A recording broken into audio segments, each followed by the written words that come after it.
Hey guys, my name is Ryan. And my name is one amongst many, or Josh, just for short. Trust me, it's easier, just call me Josh. And welcome to Overwatch Central. So when we did a rework video talking about what heroes that we would change that need changes sooner rather than later, a lot of people picked up and said that we kind of missed Widowmaker off the list. Now, it's entirely understandable because Widowmaker has been a problem child for quite some time. She was a hero that was incredibly good for a good amount of the closed beta, but some nerfs really hit her hard and she hasn't really recovered since. So in this video, we wanted to highlight her in particular and answer the question, does she need a buff? If so, what would you change about her? But ultimately, where is she falling behind? In this video, I thought I'd get my good friend one amongst many to join me, as Widowmaker is one of his favourite heroes. He's incredibly good at her, but is almost afraid to pick her up in competitive now and again, and we'll explore why that might be. Also, in the comments below, let us know what you think of Widowmaker. Does she need buffing, and how would you change her? And see if your ideas kind of cross over with ours. So those of you who've been playing for a while might remember that a while back, Widowmaker basically dominated the meta. There was a period of time where she basically could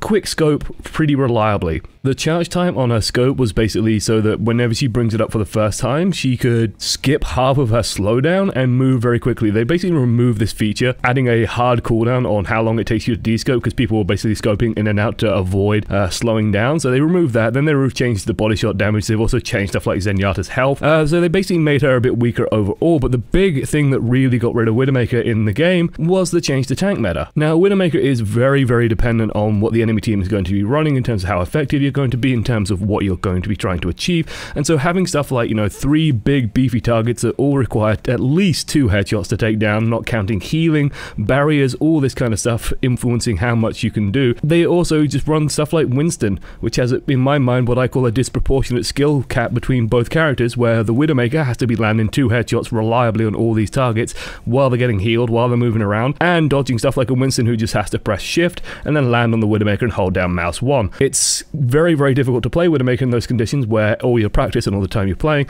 can just be shut down. Now we're in more of a dive meta, more of a standard meta, I'm always tempted to call it. Widowmaker can start coming back in. Even though Tracer and Genji are very scary for Widowmaker, they are not impossible to kill. You just need the one shot and you can put them down. There's also openings to sort of get to the backline. The big thing you got to be careful of is that Winston is definitely prevalent in this meta, so he's always going to be a problem. Picking Widowmaker into dive is very high risk, but very high reward.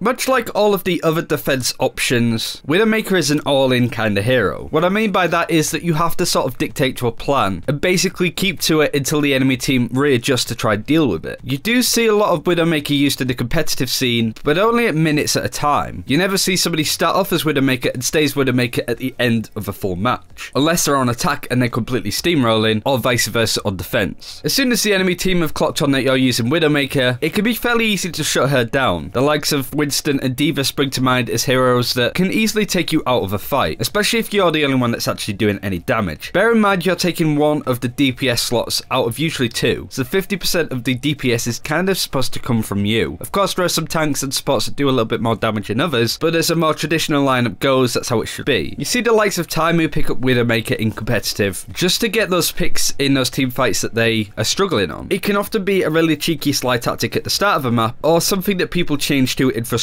when not enough is dying. And of course, Widow has a reputation of being one of those heroes, much like Hanzo, as sort of players that think that they're better than they actually are, but also not willing to work as part of a team because they're not really a team player kind of hero. So almost playing Widowmaker seemed frowned upon for quite some time, almost as a troll pick in some situations. But much like Hanzo, people are more open to the idea of somebody picking her up to try it on certain maps. But of course, when it doesn't work, it leaves a really sour taste in your mouth. Widowmaker kind of falls into the same category as Orisa when it comes to the meta currently. You have the sort of tank heavy side of the meta where you can get a Roadhog Zarya and a Reinhardt. Widowmaker, as Josh pointed out, doesn't really do enough there to kill people off, and the game sort of benefits more them than you. And then also you have the dive meta where it can work, but it needs to be a solid strong option. Basically, playing Widowmaker comes under one of those situations where you play it until the enemy start to deal with you and then you change. If you're still playing Widowmaker after they've got a Winston or all of these other picks to try to deal with you, then it's time to switch, because the wind will start coming out of your sails even if you're still getting picks, because their team is sort of being designed to take you out. In a sentence, Widowmaker sometimes just isn't worth the risk. So now that we've sort of accepted that she's in a really sort of tricky bad spot, does she need changing? Does she need reworking? Does she need buffing?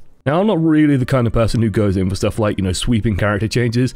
I think Overall, her kit is actually really solid. You got to remember this is a character that can kill most enemy characters in about half a second if you land the correct shot at the correct place, so it's really difficult to sort of encourage changes to her in any kind of broad sweeping way.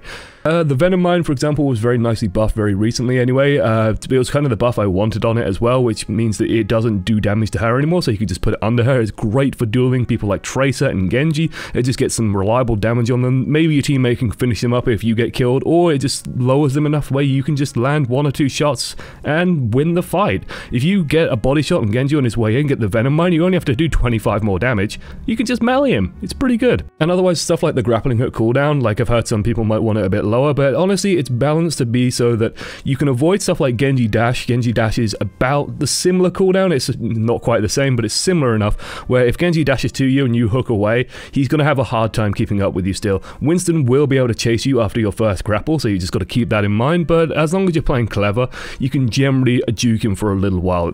Winston's kind of the inevitable problem that you're always going to run into. It's also great for vertical movement, so people like Tracer can't follow you. Overall, I'd say grappling hook is just a really good ability. The big topic for Widowmaker though is, when do I pick this character? When do I grab her? When do I think that she's going to be most effective? Personally, I'm a much bigger fan of Widowmaker on offense than defense. I know she's in the defensive lineup of characters, and that makes some people freak out and go, oh, well, she must be picked on defense then. No. Widowmaker is all about initiative and tempo. So when you're attacking, you basically take control of the initiative. If you have a Widowmaker and she gets a kill, that's a good signal for your team to go in and attack into the 5 versus 6. It's going to be harder for their team to also get pressure on you as Widow, because they can't sort of contribute more resources to getting rid of the Widowmaker. Therefore, you can actually start snowballing very quickly, as suddenly you have all this open space you can play with. You see this happen a lot in King's Row, you see this happen a lot in Temple of Anubis, where a Widowmaker can get set up over the point and just start shooting people left, right, and center while everyone's still fighting and scrambling on the point, and the Widowmaker gets 3-4 kills, and suddenly the match is, well, progressing to the next point. This is sort of, to me, the ideal situation where you're playing Widowmaker, where you've got her out of spawn and you've got 1 or 2 very quick kills, opened something up for a very fast first point take, and then you're trying to keep that pressure up and keep it moving forward until the enemy team inevitably counter swings. It's a little bit like judo. You sort of force them to overextend on their weight and overbalance, and you're just pulling them naturally down to the ground using that little bit of overextension. We'll also mention King of the Hill. It's possible, but the problem with King of the Hill is that it's very deathmatchy, it's very rotational on a lot of the maps, so you generally don't have a lot of space to play with, and as such you can have a lot of problems. She does kind of work on maps like Ilios Ruins, which is like a long, straight, almost like a pathway with a lot of cover. Widowmaker works pretty okay on that map. She works okay on some of the more vertically open maps as well, I'd say like Lijiang Garden, but in more closed maps she doesn't work very well. Lijiang Control Center springs to mind, even like Night Market. There's so many rotational pathways to get around that it's very difficult to make her work. Finally, and probably most importantly, let's talk about locking in, because nobody likes a hardcore Widow main that locks in and never changes. No one likes that, but everyone loves having a high skill Widowmaker on their team. It's basically an instant win usually on the first or second point, and it's incredible in terms of how well it works. Becoming that person is a pretty simple task, actually. It's much more simple than people think. The best advice I can give you is that when you pick Widowmaker, make sure you inform the team that if it doesn't work, you're going to change off it. Because honestly, that's how Widowmaker works in Overwatch at the moment. You pick her, you get a couple of kills, the enemy team counters you, and then you change how you're playing.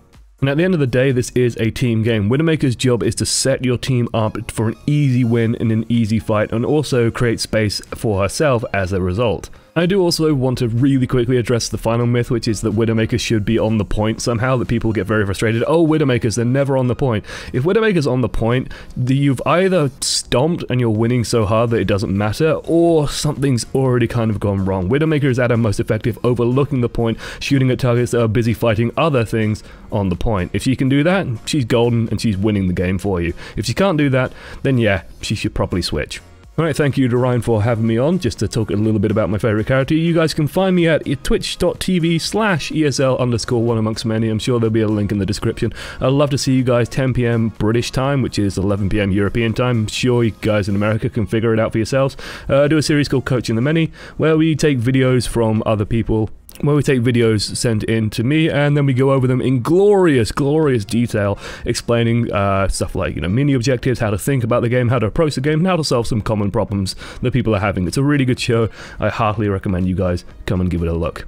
So, in short, does Widowmaker need buffing? Whilst I think she could benefit from some quality of life changes, such as increasing the speed of her going into scope, there isn't much else that Blizzard can really do with her. Unfortunately, she's like Reaper, a hero that is very dedicated and dependent on whatever the meta tends to be. So changing anything like her damage and even a cooldown on a grapple hook can make her too strong in a lot of situations. We can't say for sure, but I do think Blizzard are kinda happy where Widowmaker is on a mechanical level. But unfortunately, she's just not the strongest pick currently out of other choices. And that's it for this time. Thank you very much for watching. Again, do let us know how you would change Widowmaker, if at all, in the comments below. Like this video and subscribe if you want to show appreciation to the channel, whether you like this video or not, stuff like that. And of course, big shout out to one amongst many who joined us in today's episode. You can find all of these details down below in the description. But until next time, take care. We'll see you then.